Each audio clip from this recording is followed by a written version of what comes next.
Hello दोस्तों, आज की कहानी एक भिखारी की आत्मकथा। एक भिखारी दरवाजे के पास आकर भीख मांगता था और घर का मालिक हमेशा घर के बाहर आते ही उसके लिए गालियां बकता और कहता कि पूरी ज़िंदगी ऐसे ही भीख मांगेगा क्या, धरती का बोझ क्यों बना बैठा है। और कभी कभी उस भिखारी को गुस्से में धक्का भी मार दिया करता।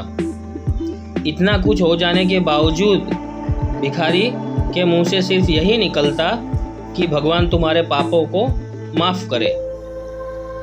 एक बार सेठ को धंधे में बड़ा नुकसान हो गया।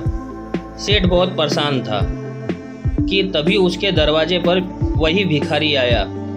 उसने गुस्से में अपना आपा खोते हुए उस भिखारी को पत्थर दे मारा। पत्थर लगने के कारण भिखारी का सर फूट गया और उसके सर से खून बहने लगा। फिर भी दर्द से कहराते हुए भिखारी ने इतना ही कहा कि भगवान तुम्हारे पापों को माफ़ करे। भिखारी वहाँ से चला गया। सेठ सोच में पड़ गया। भिखारी को पत्थर मारा, फिर भी उसने प्रार्थना ही की। सेठ का गुस्सा शांत हुआ।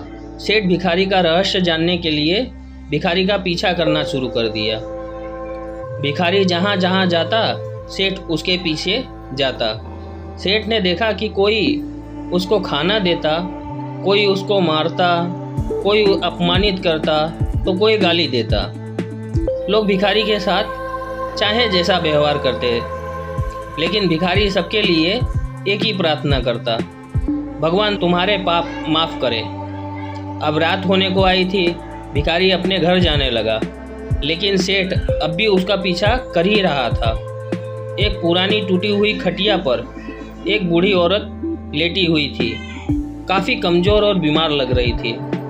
वह भिखारी की पत्नी थी। अपने पति को वापस आता देख उठ खड़ी हुई। पत्नी ने अपने पति के भीख वाले कटोरे में देखा, उसमें सिर्फ आधी बासी रोटी थी। उसे देखकर वो बोली, आज बस इतना ही मिला? और हाँ, आपके सिर से खून निकल रहा है, ये चोट कैसे लगी? बूढ़ा भिखारी बोला, आज बस इतना ही मिला, किसी ने कुछ नहीं दिया, सबने गालियाँ दी और एक ने पत्थर भी फेंका, इसलिए मेरा सर फट गया। एक गहरी ठंडी सांस लेकर बूढ़ा भिखारी फिर से बोला, यह मेरे पापों का ही फल है। तुम्हें याद है कुछ सालों पहले हम कितने अमीर थे? क्या कुछ नहीं था हमारे पास? हमारे पास हर चीज़ ज़रूरत से ज़्यादा थी, लेकिन हमने कभी दान नहीं किया। और उससे भी बुरा हमने उस अंधे भिखारी के साथ किया जो हमारे द्वार पर भीख मांगने आया करता था। बूढ़ी पत्नी की आंखों में आंसू आ गए। वह बोली, हाँ, हम उस बेचारे अंधे के साथ बहुत बुरा करते थे, उसका अपमान करते थे, उसे खाने के लिए रोटी की जगह कागज़ दिया करते थे, उसका मजाक उड़ाया करते और कभी कभी मारा भी करते। एक बार मैंने उसके मुंह पर मिट्टी भी फेंकी थी। वह हमेशा दुखी होकर यही कहता, भगवान तुम्हें तुम्हारे किए की सज़ा देगा, भगवान तुम्हारे पापों का सज़ा जरूर देगा। उसका श्राप आज सच हुआ और हम इस दुख भरी ज़िंदगी में आ गए। भिखारी बोला, हाँ, उसका श्राप सच हुआ, इसलिए मैं किसी को बद्दुआ नहीं देता। चाहे कोई भी मेरे साथ कैसा भी बर्ताव करे, मैं हमेशा उसके लिए प्रार्थना करता हूँ।